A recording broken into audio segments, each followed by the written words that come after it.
دوستای عزیز من، مدیتیشن یکی از قدرتمندترین راه‌های کنترل ذهنه.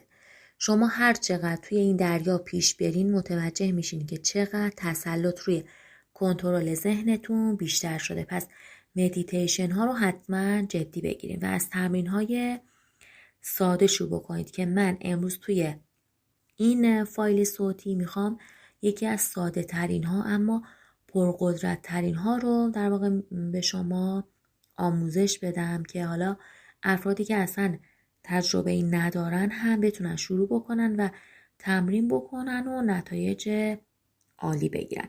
پس اگر ابتدای امر مدیتیشن براتون ساده میاد، گول ذهنتون رو نخورید.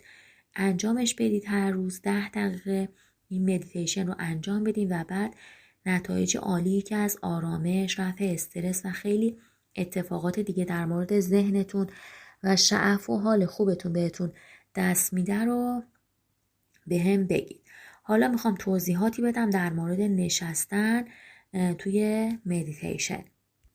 بهترین حالت برای مدیتیشن ابتدا اینه که یک جای خلوت پیدا بکنید توی خونه برای خودتون، یک کنج دنج درست بکنید. حالا اون دوستایی که نماز میخونن میتونن اونجا باشن و اون دوستایی که نماز نمیخونن یه فضایی رو توی خونه داشته باشن که ساکت باشه، دور از هیاهو باشه، دور از رفت آمد باشه و شما بتونید مدیتیشن ها و مراقبه هاتون رو انجام بدید.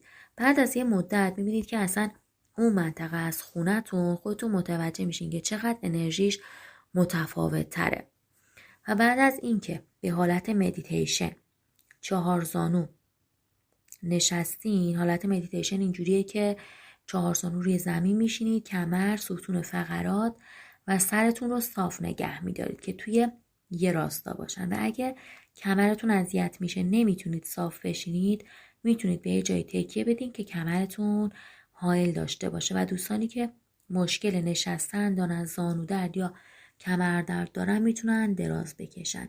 و دست ها برای دوستانی که میشینند به حالت مودرا، که حالا مودراها متفاوته ولی شما که میخواین تازه شروع بکنید تا بخواید حالا این بقیه مودراها رو یاد بگیرین، ساده ترین مودرا اینه که دستتون رو، دوتا دستاتون رو روی زانوهاتون بذارین، دست چپ روی زانوی چپ، دست راست روی زانوی راست، کف دست به سمت آسمون و نوک انگشت سبابه و شستتون رو به هم میچسبونید. این ساده ترین حالت مودرا برای مدیتیشن. پس شد 4 زانو رو حالت ساده ترین مودرا، روی زانو قرار میگیره دستاتون، کمر صاف، سر صاف. اگه نمیتونید به جایی تکیه بدین و اگه اذیت میشید دراز بکشید. کسایی که دراز میکشن دستهاشون رو کنارشون صاف، کف دست به سمت آسمون و که انگشت سبابه و شست هم به هم چسبیده.